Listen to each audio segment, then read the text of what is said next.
আসসালামু আলাইকুম। একাব্বর টেক চ্যানেলে সবাইকে স্বাগত জানাচ্ছি। আমি মোহাম্মদ একাব্বর হোসেন। সম্মানিত ভিউয়ার্স, আজকের এই টিউটোরিয়ালে আমি আলোচনা করব মাইক্রোসফট পাওয়ার পয়েন্ট নিয়ে। মাইক্রোসফট পাওয়ার পয়েন্ট একটি গুরুত্বপূর্ণ প্যাকেজ প্রোগ্রাম। এর সাহায্যে আপনি আপনার ক্লাসের উপস্থাপনা, কোনো মিটিংয়ের আলোচনা বা যারা কোম্পানিতে চাকরি করে তাদের বিভিন্ন প্রতিবেদন, যেমন উৎপাদন প্রতিবেদন ইত্যাদি ছবি, চার্ট এর মাধ্যমে উপস্থাপনা করা হয়। তাই পাওয়ার পয়েন্ট সম্পর্কে আমাদের ধারণা থাকা দরকার। এই প্রোগ্রাম সম্পর্কে অনেকের ধারণা না থাকার কারণে অনেক শিক্ষক দেখেছি আপনারা অনলাইন থেকে অন্যের প্রেজেন্টেশন ডাউনলোড দিয়ে সেটা ব্যবহার করে থাকেন, কিন্তু এটা মোটেও ঠিক নয়। কারণ এতে করে আপনার মেধার বিকাশ ঘটে না। তাই আপনি এই পাওয়ার পয়েন্ট সম্পর্কে ভালোভাবে ধারণা নিয়ে আপনার নিজের ক্লাস নিজেই তৈরি করবেন। তো এই জন্য আমি এই পাওয়ার পয়েন্ট সম্পর্কে পরিপূর্ণ ক্লাস আপনাদেরকে দেব এবং কিভাবে এই পাওয়ার পয়েন্টের মাধ্যমে আপনি ভিডিও তৈরি করবেন সে বিষয়েও আপনাদেরকে আমি ক্লাস দেব। তো আপনারা আমার চ্যানেলের সব ভিডিও দেখবেন, আর আমার চ্যানেলের সব ভিডিও পেতে অবশ্যই চ্যানেলটি সাবস্ক্রাইব করে রাখবেন। আর ভিউয়ার্স, ভিডিও শুরুতে আপনাদের কাছে ছোট্ট একটা অনুরোধ, আপনারা যারা আমার চ্যানেলে নতুন অবশ্যই চ্যানেলটিকে সাবস্ক্রাইব করবেন এবং যারা অলরেডি সাবস্ক্রাইব করেছেন তাদের অনেক অনেক ধন্যবাদ। শুরু করছি আজকের ভিডিও।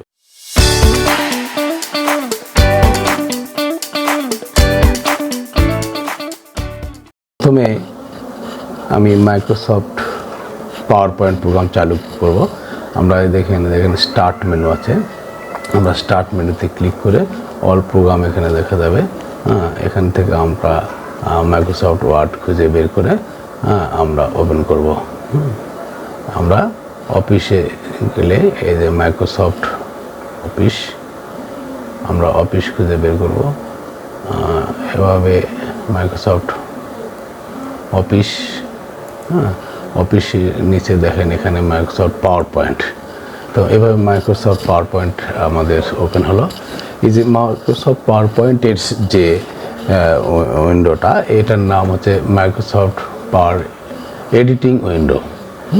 মাইক্রোসফট পাওয়ার এডিটিং উইন্ডো, এই উইন্ডো সম্পর্কে আমরা একটু পরিচিত হয়ে নিই।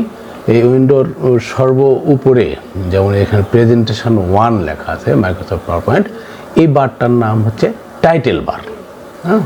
টাইটেল বার, টাইটেল বারের নিচের যে বারটা file, home, insert, design, transition, animation, slide show, review, view, এটার নাম মেনু বার। ঠিক আছে, তাহলে আমরা প্রথমে যে প্রেজেন্টেশন আমরা এমএস ওয়ার্ডের ক্ষেত্রে যে ডকুমেন্ট, সেখানে আমরা বলি যে ডকুমেন্ট বলা হয় বা ফাইল। আর পাওয়ার পয়েন্টের ক্ষেত্রে আমরা প্রেজেন্টেশন বলি, ফাইলকে আমরা প্রেজেন্টেশন বলি। তো এই জন্যই প্রেজেন্টেশনের যে প্রেজেন্টেশন 1 লেখা আছে টাইটেল বারে সেটা দেখা যায়। এরপরে যেখানে এখানে আছে মনে করেন যে এগুলোর নাম হচ্ছে টুলবার। তারপরে এই যে মেনু বারের পরে এই মেনুর যে আছে file, home, insert, design, transition, animation, slide show, review, view, এই কয়টা মেনুর কাজ আমি আপনাদেরকে দেখাবো পর্যায়ক্রমে। তো তার আগে তারপর এই যে এখানে যে কাস্টম কুইজ অ্যাক্সেস টুলবার রয়েছে, এই কাস্টম অ্যাক্সেস টুলবারে আমরা কাস্টমাইজ করতে পারি। যেমন এখানে ক্লিক করে আমরা এখানে শো দ্য বিলো রিবন, এই যে নিচে নিয়ে আসতে পারি, অথবা আবার এখানে ক্লিক করে যেমন শো অ্যাবভ দ্য বিলো উপরে রাখতে পারি।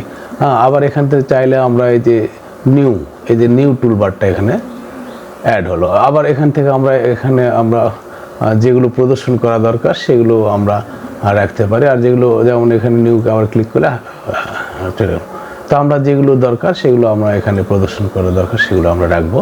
তো এইভাবে রাখলাম। এরপরে যে এটা গেল কুইক অ্যাক্সেস টুলবার। এরপরে যে একটা গুরুত্বপূর্ণ একটা বিষয় যে ক্লিপ বোর্ড। এই ক্লিপ বোর্ডটা ক্লিক করলে দেখেন আমরা যখন এখানে স্লাইডারে ক্লিক করব, আমরা এই ক্লিপ বোর্ড এর আমরা যে ক্লিপ বোর্ড আছে এখানে ক্লিক করলে দেখেন এখানে ক্লিপ বোর্ড চলে আসছে। এখানে আমরা ক্লিপ বোর্ডের ক্ষেত্রে আপনার এখানে দেখেন অপশান একটা আছে, এখানে অপশানে ক্লিক করলে আমরা এখানে একটা অপশান আছে। তারপরে এখানে শো অফিস ক্লিপবোর্ড, এগুলো আমরা কাস্টমাইজ করতে পারি। আর ক্লিপবোর্ডের এখানে সবচেয়ে যে এটা যে 3টা অপশন আছে দেখেন, এখানে ক্লিপবোর্ডের পাশে যে স্প্যান যে অপশান দেখেন, এখানে ক্লিক করলে ক্লিপবোর্ডের পাশে আমরা যে ট্যাক্স প্যান অপশান, এটাকে বলা হয় ট্যাক্স প্যান অপশান, ঠিক আছে। এই ট্যাক্স প্যান অপশানে ক্লিক করলে দেখেন আমরা এখানে মুভ আছে, 3টা অপশান আছে। আবার মুভ করলে দেখুন আমরা এই ক্লিপবোর্ডটাকে এভাবে মুভ করতে পারি, যেখানে এসটা আমি এখানে রাখতে পারি। আমার প্রয়োজন সুবিধার্থে আমি এখানে রাখলাম মনে করেন। এরপরে আছে কি সাইজ, হ্যাঁ, ক্লিপবোর্ডের সাইজ আছে। তো সাইজের দেখেন আমরা সাইজ বড় করতে পারি, আবার ছোট করতে পারি, হ্যাঁ, এইভাবে আমরা সাইজে যা ছোট করে রাখলাম। এরপরে আছে ক্লোজ, এবং ক্লোজ করছি, তাহলে এখানে রাইট ক্লোজ করছি মানে কি, কোথায় গেল, ক্লোজ হারিয়ে গেছে, আমরা আনবো কোথা থেকে?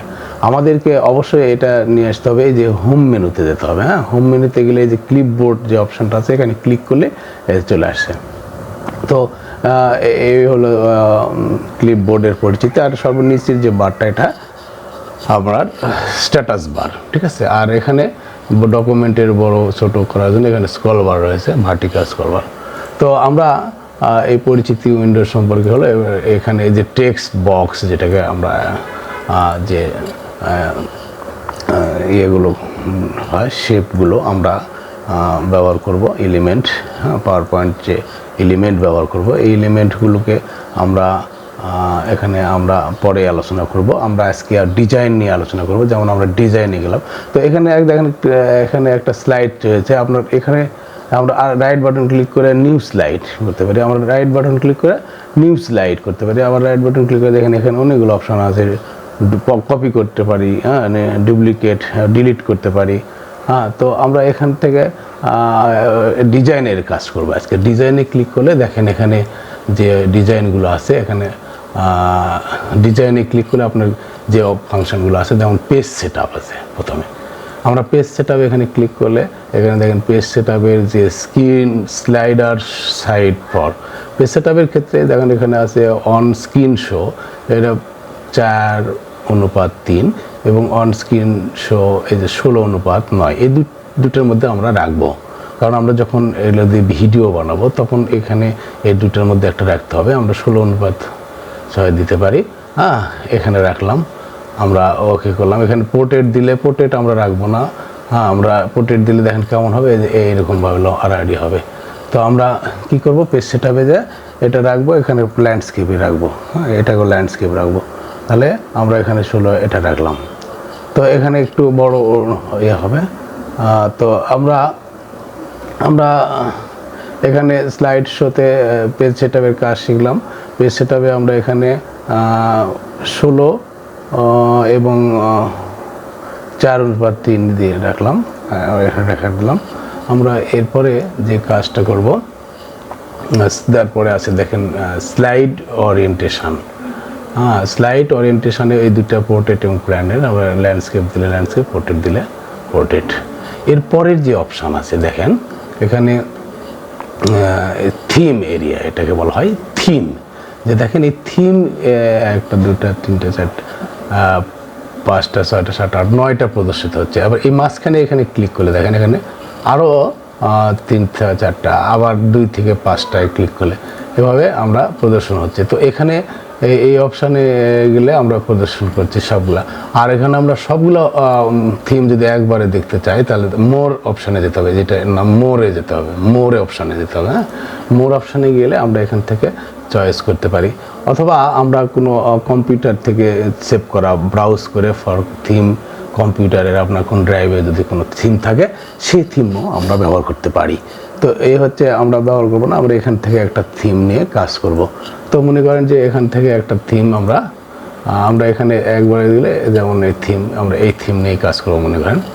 তো এখন এখানে আমরা ডিজাইনের আমরা মনে করেন যে এখানে 1 নম্বর যে ডিজাইনে আমরা মনে করেন যে এখানে কিছু লিখলাম, হ্যাঁ, এখানে টাইপ করলাম, মনে করেন যে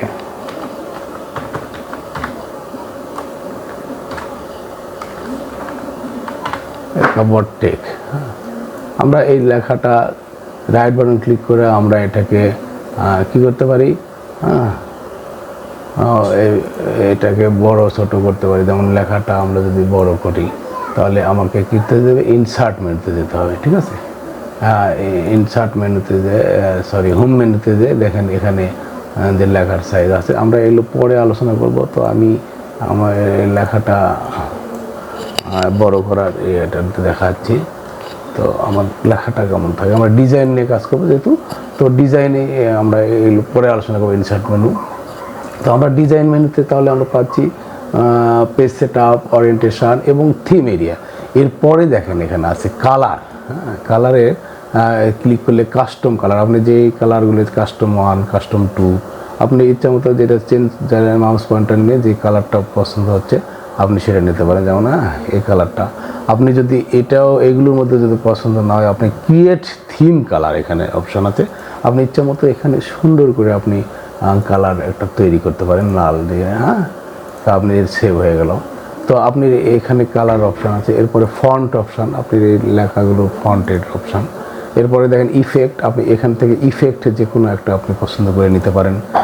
এরপর ব্যাকগ্রাউন্ড স্টাইল, এই ব্যাকগ্রাউন্ড স্টাইলটা খুব গুরুত্বপূর্ণ। আপনি এই ব্যাকগ্রাউন্ড স্টাইলের ভিতরে ক্লিক করলে আমরা যেমন ফিল, সলিড ফিল, এটা সলিড ফিলের আছে। আমরা এই যে রেডিও বাটনগুলো আছে এগুলোকে বলে রেডিও বাটন। আমি যে এটা রেডিও বাটনে যদি এটা সিলেক্ট করি তাহলে গ্রেডিয়েন্ট বলা হয়। এরপরে এই যে রেডিও বাটন আছে পিকচার টু টেক্সচার ফিল, এটা টেক্সট ছবি এর জন্য।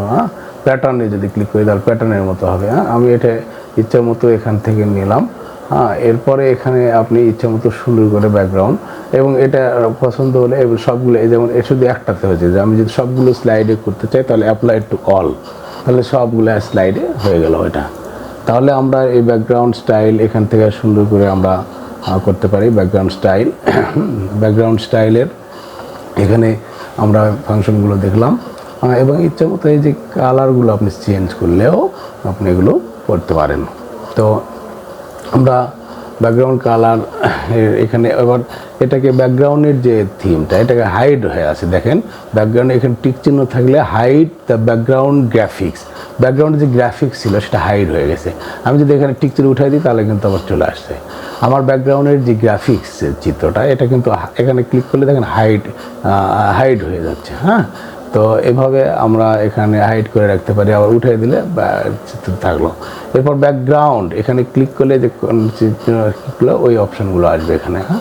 তাহলে আমরা মোটামুটি যে এই পেজ সেট আপ এবং থিম এই মোটামুটি এইগুলো কাজ শিখলাম। ব্যাকগ্রাউন্ড স্টাইল চেঞ্জ করা এবং কীভাবে নিজের ইচ্ছা মতো সুন্দর পছন্দ মতো আপনি ব্যাকগ্রাউন্ড দিতে পারেন, কারণ ব্যাকগ্রাউন্ডের উপর একটা স্লাইডের অনেকটা নির্ভর করবে। এবং যখন আপনি এটাকে যখন অ্যানিমেশান করে যখন ভিডিও তৈরি করবেন তখন কিন্তু ব্যাকগ্রাউন্ডের একটা খুবই গুরুত্বপূর্ণ একটা বিষয়।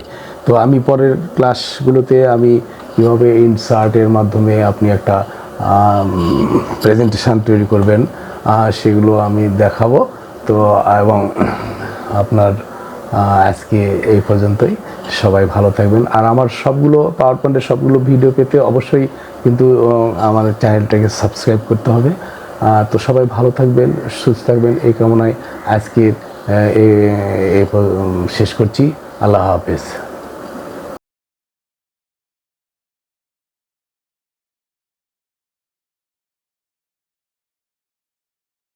ধন্যবাদ সবাইকে।